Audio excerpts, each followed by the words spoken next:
Hi, welcome. You're watching Notepad. This is part of the brought to you by Bursa program. We continue our outlook on the sectorial outlook, I suppose, on the construction sector. So our focus for this day will be on this because there are some interesting companies involved in this sector, including that of Gamuda, Kerjaya Prospect, Ecovest, many others. And because of the fact that some research houses have anticipated that there will be a muted period until the end of the year, when it comes to new developments of mega contracts. These analysts argue that most of the focus will be on short-term shift looking towards the budget 2021. Another view that analysts have is that the construction sector will only see some growth for approved projects with ready financing to go ahead, such as the ECRL, RTS, and maybe even the Pan-Borneo Highway Sabah. So to help us understand and decipher a little bit more about this sector, joining me on the line right now is Loong Chi Wei, the Senior Associate Director of Equity Research at Affin Hwang Capital. Chi Wei, thanks again for taking the time to speak with us. Let's understand a little bit better about the sector. What would be some of your broad ideas or broad view when it comes to construction? Thank you, Ibrahim. Okay, in terms of the sector, I'm cautious on the prospects. I have a neutral call on the sector. There has been a slow rollout in terms of government projects, and the property sector remains weak, which also drives the private sector construction works. In terms of there are risks due to the political uncertainties as well as expectations of the budget. Also, in this kind of environment, then I would actually prefer the contractors that can secure overseas and private sector jobs to supplement the government projects that it has. So these are the companies that will be more resilient in the current environment. So we're looking at companies that have not just domestic pipeline, but also international as well to shore up. When investors understand and look into this sector, should investors be ready for some sort of a resurgence in this sector on the back of expectations from budget 2021? What do you think? So in terms of the budget 2021, that's always the event that most contractors will look out for in terms of expectations of new projects to be awarded. So I expect more positive news flow for the construction sector in the budget 2021 because the government is expected to prime the economy with infrastructure spending next year.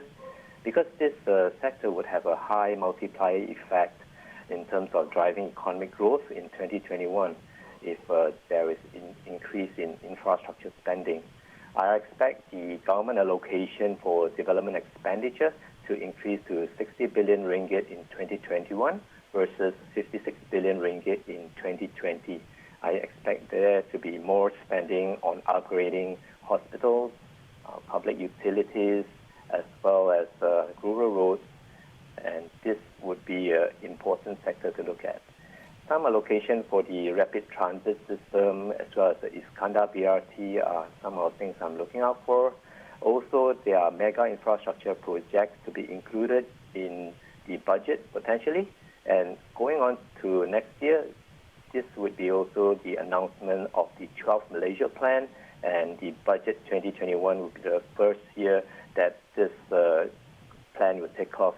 So in that, I would expect the Klang MRT Line 3, which is the Circle Line, as well as the Kuala Lumpur and Singapore high-speed rail project to be included in this announcement.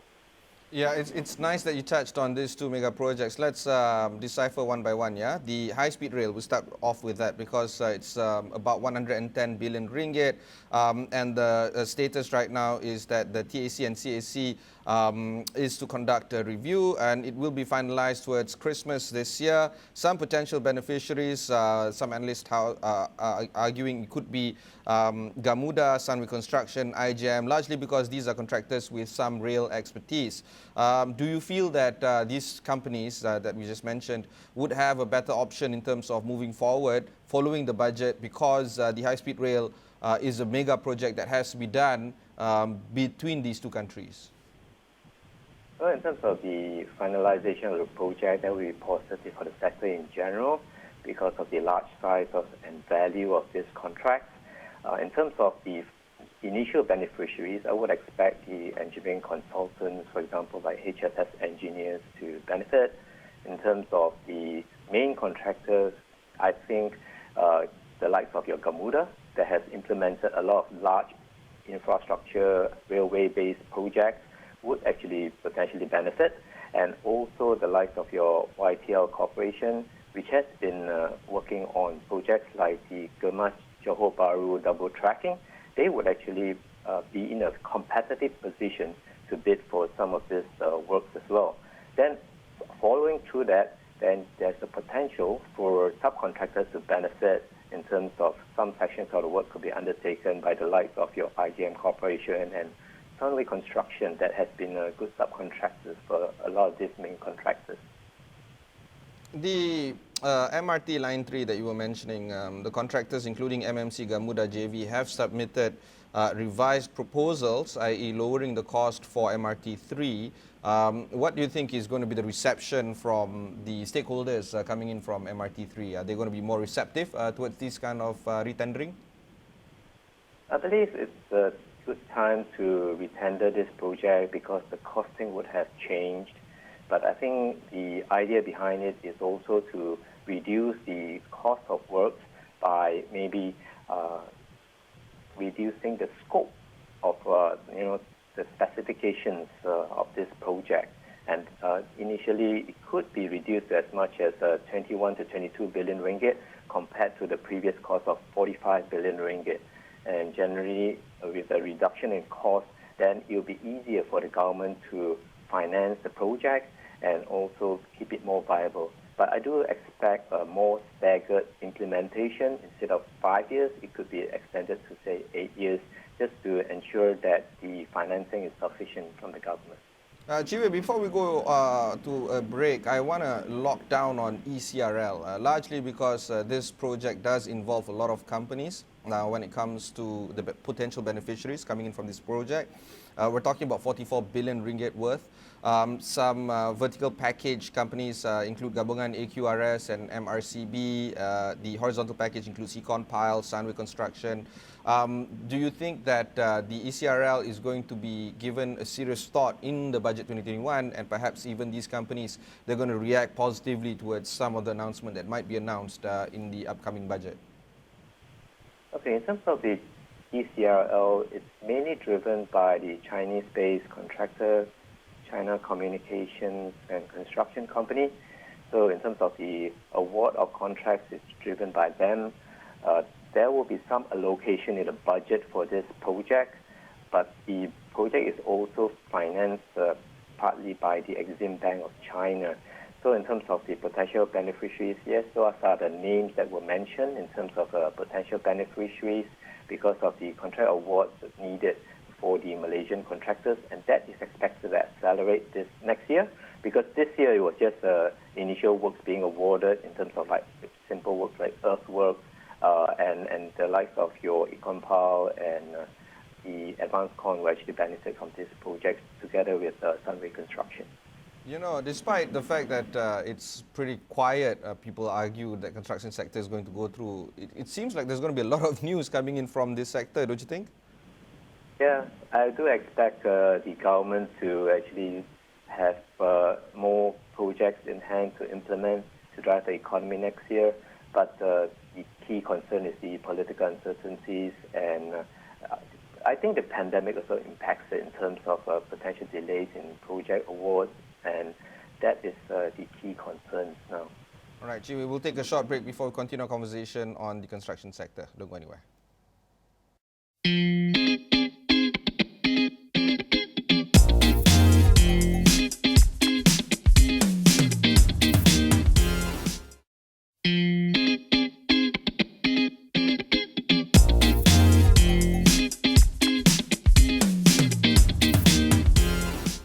Thanks Thanks for staying on with us. I have with me Loong Chee Wei, Senior Associate Director of Equity Research at Affin Hwang Capital, here talking about the construction sector. And of course, a lot of things can be discussed when it comes to this sector. For instance, the political uncertainty or the political certainty moving forward, budget 2021 as well. But the more pertinent matter, of course, is COVID-19. So Chee Wei joins us. Before we went to the break just now, you were mentioning that COVID-19 is going to weigh heavily on this sector. Should investors expect some sort of slowdown, not just because of the financing aspect of it, because earlier on when we opened the show, we talked about how only projects with financing can go ahead, but other stuff like tightening of workers' movements, importing workers, those kind of stuff. What do you think on this matter? Okay, generally the work progress has resumed to 80 to 90% of efficiency at most construction sites. The key delay was mainly during the movement control order period, where in the first half you have seen a slow progress then, but since the construction sites have reopened, works have generally continued despite the CMCO being implemented now. As I understand it, works are progressing as normal because most of the major contractors have tested their foreign workers and they are able to resume work. There could be some slowdown, mainly because if the MCO is implemented again, that would be the key risk, but I don't expect that. In terms of the construction work sites, they have resumed work. There has been slow progress on some projects, but I think the contractors are catching up. In terms of there are some risks in terms of infections in worker dormitories that will affect individual projects, but so far we have none, and that's very positive. And in terms of the shortage of construction works, that could happen in the long run, but as I understand it now, there is enough workers for construction activities to progress as normal because there has been some slowdown in terms of the private sector works. So some of these workers can be redeployed for ongoing works that some of these contractors need.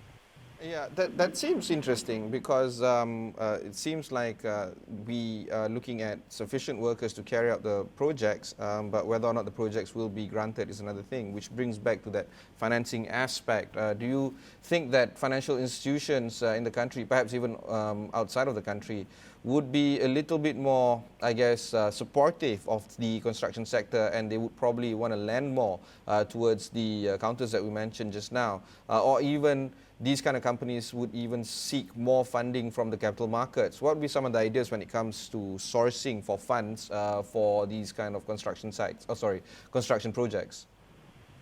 Okay, generally the government financing is the key financing for a lot of these infrastructure projects. So it really depends on how willing the government is in terms of spending, and I expect that to pick up next year.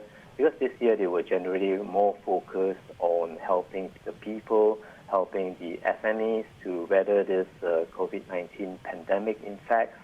And next year, I think with the more allocation, there's the political view to actually raise more debt financing in terms of Malaysian government securities to finance some of these infrastructure projects. Then a lot of these projects can actually take off next year, and that would drive the economic growth. In terms of the private side, it really depends on the banks in terms of lending for new property projects.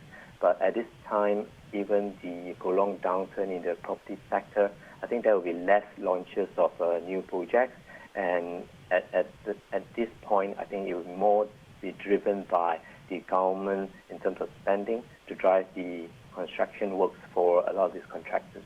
So a lot more government funding, perhaps we might even see some debt capital funding as well. For Besukuk guy, I'd love that to happen, but right now we've seen a little bit of slowdown in terms of that area. Let's shift our focus from Peninsular Malaysia towards Sabah and Sarawak, and especially Sarawak, to be frank, because the Chief Minister there has to dissolve the State Assembly and has to hold an election, but there are some indications that elections may be called later than September 21 next year because of COVID-19, but that doesn't remove remove the fact that a lot of construction projects have to happen in the country with or without the election. Do you believe that Sarawak projects might be given some sort of attention towards 2021 and moving forward because of, number one, the need for them to have more construction projects, but number two, it's aided by this political, I guess, argument that needs to support the kind of infrastructure growth that the people want over there. What do you think of the Sarawak situation right now? I see two key reasons why the state government will actually drive more infrastructure development there. Firstly, there's the upcoming Sarawak state elections, and secondly, the state government has quite substantial surplus of over 31 billion ringgit, as indicated by the chief minister previously, and that would be a catalyst for, in terms of a contract award there ahead of the elections. Some of the projects that are currently being implemented include the coastal highway project, the second trunk road, as well as the water grid to upgrade water supply in rural areas, as well as major cities like Kota Kinabalu. So we would expect more award of contracts going on to next year, just before the election.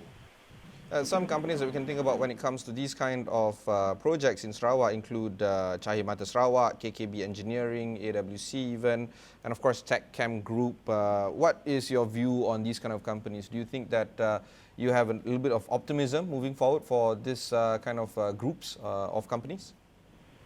At this point, I don't cover any Sarawak-based construction companies. But generally, I do believe the likes of your KKB Engineering, Cahaya Mata Sarawak would be a key beneficiary because of their involvement. For example, like Cahaya Mata Sarawak is involved in cement production to quarry stones and also has a construction arm as well. In terms of KKB Engineering, they are very strong in terms of water pipes and installations, and that is also a key beneficiary in terms of contract awards going forward. So there will be some Sarawak players that will benefit, but at the same time, my key concern is, after this, then generally there's a lull period for these companies after the contract award. After the election. Yeah, let's shift our focus towards Sabah now. Because early on we talked about Pan Borneo Highway Sabah, it's going to cost about 4 billion ringgit. And because there's a new government right now in place, and the new government is very much in tandem, the new state government is very much in tandem with the federal government, do you believe that there is a desire to pursue the completion of the Pan Borneo Highway in the near term?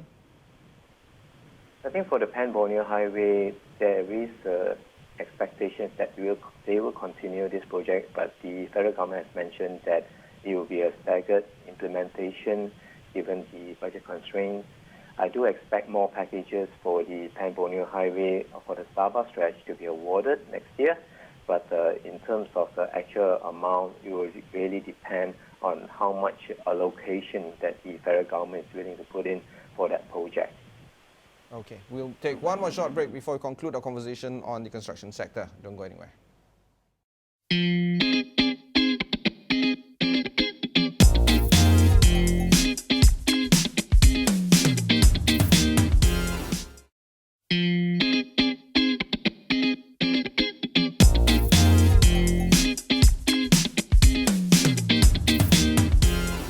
Thanks for staying on with us. I have Loong Chee Wei of AFIN.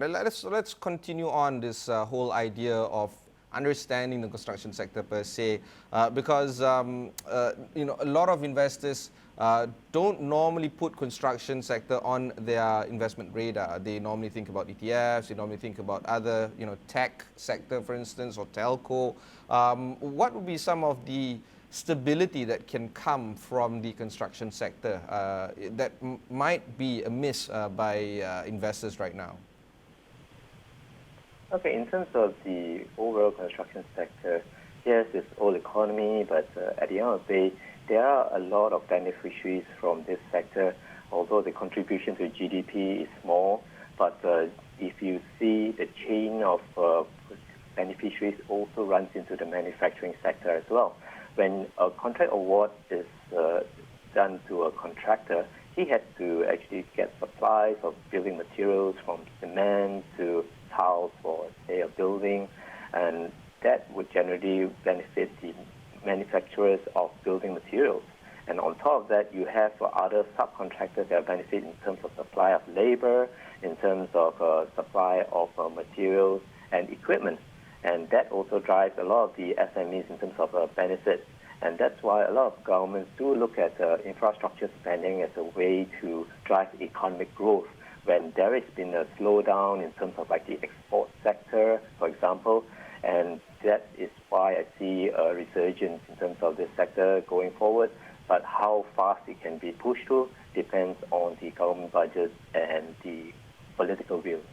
All right, and of course, those two are the key risk when we talk about that, right? The political will and also the stability of the government. Because of that, the view that is normally seen in this sector is that there will be slower than expected project rollout, particularly for approved projects. This will result in the depletion of contractors' outstanding order book due to a shrinking pool of new contracts. Do you share this kind of view when it comes to the sector? In terms of the government stability is important, but generally if you look at, if we do see a potential for, say, early general election, then ahead of that, usually there will be more government spending in infrastructure as there's a big multiplier effect in terms of driving economic growth, and that is why I do expect the infrastructure spending to continue going on to next year. That's very interesting. I haven't seen it that way before, but yes, you're right. Let's conclude our conversation here with two other questions that I want to focus on. Number one, local companies that have projects overseas, for instance, Sunway and many others as well. They have projects in India, in Saudi, you name it. Do you think that these kind of companies, to marry with what you said earlier in the interview, because of the fact that they have overseas projects as well, they are a little bit more stable than their counterparts in the country that have only domestic projects? Yes. As I mentioned earlier, that some of these contractors that have overseas projects will generally be more resilient in the current environment. Yes, I do like them. And the names that you mentioned, for example, like Sunway Construction, they have been very successful in terms of going back to India, securing the two new Indian highway projects on a hybrid annuity mode, and that is positive. And in terms of the likes of Gamuda, for example, they are also venturing out in terms of going to Australia and bidding for projects there. This is to supplement the local contracts that they have, and the slowdown here has affected them. But generally, I think diversification is positive, but ultimately, if there is a local projects to be implemented, I think the contractors here prefer to undertake the projects here, given the stability in terms of progress, in terms of implementation. They are more experienced in this area. Yeah, because I think finding partners to pull off those kind of projects is a bit tricky. For instance, the Gamuda project in Australia, you're talking about the M6 as well as the Sydney Metro. I think the challenge for them is trying to find local partners there to make it work. But because of this, a lot of analysts are expecting that the projects will be awarded nonetheless to Gamuda next year. Do you think that this kind of relationship that they have or need to build local partners, in a country that they want to go to, is actually crucial for companies that want to think about venturing overseas? Generally, it would be better if you can find a local partner. And Gamuda actually has been quite successful in terms of finding a local partner for the M6 project and another project they are bidding for as well. So I think in terms of having a local partner or a big multinational that has experience working in Australia is positive to ensure that the projects are implemented according to schedule and according to budget. Thank you very much, Ji Wei. Any final thoughts before we end this interview? Generally, I would like to say that I'm cautiously optimistic on the sector in terms of expecting the government to increase infrastructure spending next year. But what's holding me back is the political uncertainties, and that's why I have a neutral weighting on the sector. My top buys are Gamuda, Sunway Construction. I also like the small player in industrial property development as well as construction, which is AME Elite Consortium. They have been very successful in terms of getting MNCs to set up their plants in their iPark development. I also like Works, which is a water concessionaire player that could actually benefit if the government decides to spend more in terms of upgrading water infrastructure in Malaysia, and also the concessions in their highway and water supply projects actually generate recurrent cash flows for them to maintain a high dividend yield of close to 8%, which is very attractive as well. Fantastic. That was Loong Chi Wei, the Senior Associate Director of Equity Research at Affin Hwang Capital. If you've missed any part of this interview, just head on to Astro Awani, look for Notepad over there. You can also find these kind of interviews on Bursa Malaysia. Just look for Bursa Malaysia Marketplace as well as all the other resources related to that. Remember, future performance is not reflected upon past performance, or past performance does not predict future performance. Get your hands on all the resources that you can get and understand the business better before you invest. Stock market isn't a punting place, it's actually an investment place. So make sure that you understand all the risks as well as the opportunities involved before making that kind of investment. Until then, invest wisely. Thanks very much for watching and goodbye.